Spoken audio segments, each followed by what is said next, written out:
మహబూబాబాద్ లో బీఆర్ఎస్ మహాధర్నా బెడిసి కొట్టిందా? మహాధర్నాలో ఆ ఇద్దరు నేతలకు ప్రాధాన్యత ఇవ్వడంపై సొంత పార్టీలోనే రచ్చ జరుగుతోందా? గతంలో భూకబ్జా ఆరోపణలు ఎదుర్కొంటున్న నేతను పక్కన పెట్టుకుని కేటీఆర్ ఏం సందేశం ఇస్తారని గులాబీ శ్రేణులు ప్రశ్నిస్తున్నారు. ఇంతకీ మానుకోటలో బీఆర్ఎస్ చేపట్టిన దీక్ష బూమ్రాంగ్ అయిందా?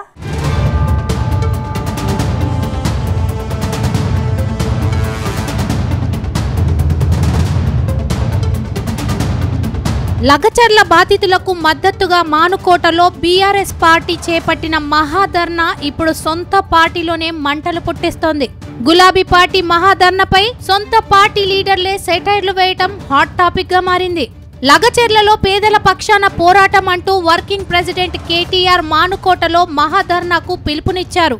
ఈ ధర్నా ఇన్ఛార్జ్ బాధ్యతలు జిల్లా నేతలైన తక్కెళ్లపల్లి రవీందర్ రావు, మాజీ ఎమ్మెల్యే శంకర్ నాయక్ కు అప్పగించినట్టు తెలుస్తోంది.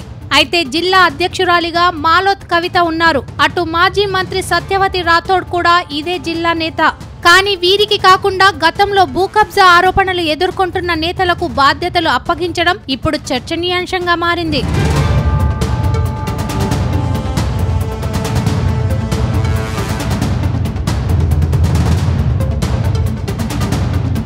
మానుకోటలో మాజీ ఎమ్మెల్యే శంకర్ నాయక్ 2 సార్లు విజయం సాధించారు.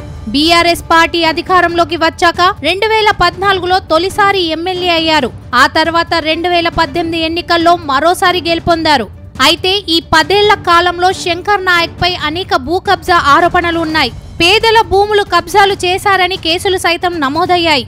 అటు తక్కెళ్లపల్లి రవీందర్ రావుపై కూడా అనేక ఆరోపణలున్నాయి. గతంలో అనేక భూ కబ్జా ఆరోపణలు ఎదుర్కొన్న నేతలు ఇప్పుడు లగచర్లలో పేదల పక్షాన పోరాటం చేయటం ఏంటని సొంత పార్టీ నేతలే ప్రశ్నిస్తున్నారట. అవినీతిలో పూర్తిగా కూరుకుపోయిన నేతలను పక్కన పెట్టుకొని కేటీఆర్ చేస్తున్న పోరాటంపైన ఆసక్తికర చర్చ జరుగుతోందట.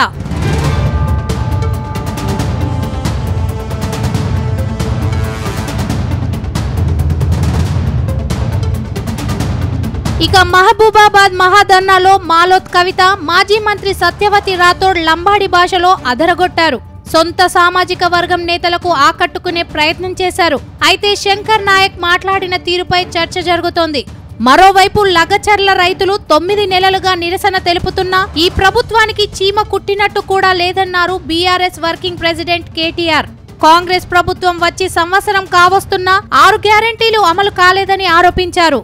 రైతులకు టైం ఇవ్వని సీఎం రేవంత్ రెడ్డి ఢిల్లీకి క్యూ కడుతున్నారని కేటీఆర్ మండిపడ్డారు. లగచర్ల రైతులకు సంఘీభావంగా బీఆర్ఎస్ మహబూబాబాద్ లో నిర్వహించిన మహాధర్నాలో కేటీఆర్ పాల్గొన్నారు.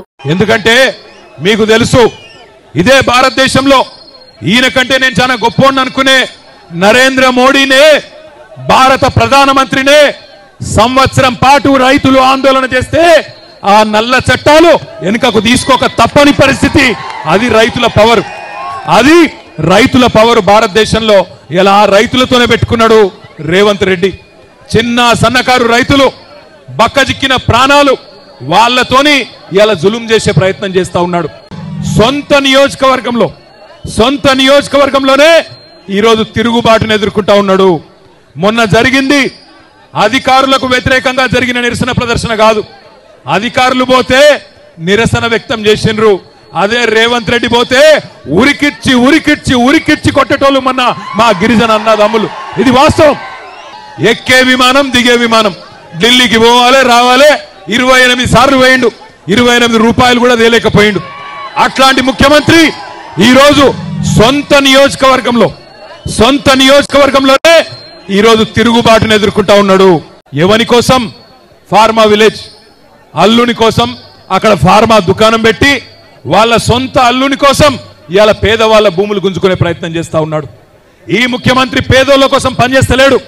అదాని కోసం, అల్లుని కోసం, అన్నగాని కోసం, తమ్ముడి కోసం, వాళ్ళ కోసం తప్ప రాష్ట్రంలో రైతుల కోసం గాని పేదవాళ్ళ కోసం గాని ఈ ముఖ్యమంత్రి పనిచేస్తలేడు. అయితే బీఆర్ఎస్ మహాధర్నాపై ఓరుగల్లు కాంగ్రెస్ నేతలు సెటైర్లు వేస్తున్నట్లు తెలుస్తుంది. భూ కబ్జాదారుల్ని వెంటబెట్టుకొని మాజీ మంత్రి కేటీఆర్ ప్రజలకు ఎలాంటి సందేశం ఇస్తారని ప్రశ్నిస్తున్నారట. గత బీఆర్ఎస్ ప్రభుత్వంలో పేదల భూములు కబ్జా చేసిన భూ బకాసురుడిగా పేరున్న శంకర్ నాయక్ ను పక్కన పెట్టుకొని పేదల భూములు లాక్కోవాలనే సందేశం ఇస్తారా అని ప్రశ్నిస్తున్నారట. అటు తక్కెళ్లపల్లి పైన అంతే స్థాయిలో ఫైర్ అవుతున్నారట. ఎమ్మెల్సీగా తక్కెళ్లపల్లి లీలలు జిల్లా ప్రజలందరికీ తెలుసని గుర్తు చేసినట్టు తెలిసింది.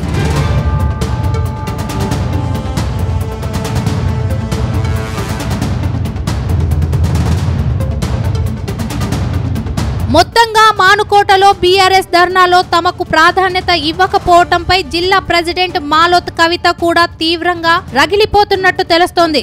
మహాధర్నాలో అన్ని తానై వ్యవహరించాల్సిన తనకు సరైన గౌరవం ఇవ్వలేదని ఆమె తీవ్ర ఆవేదనలో మునిగిపోయారట. అటు సత్యవతి రాథోడ్ సైతం ఈ విషయాన్ని పార్టీ అధినేత కేసీఆర్ దృష్టికి తీసుకెళ్లే యోచనలో ఉన్నారట. చూడాలి మరి ఇక మీదట అయినా ఇలాంటి పొరపాట్లు జరగకుండా కేటీఆర్ జాగ్రత్త పడతారా, లేకపోతే తన పని తాను చేసుకుపోతాడా అనేది తెలియాలంటే కొద్ది రోజులు ఆగాల్సిందే.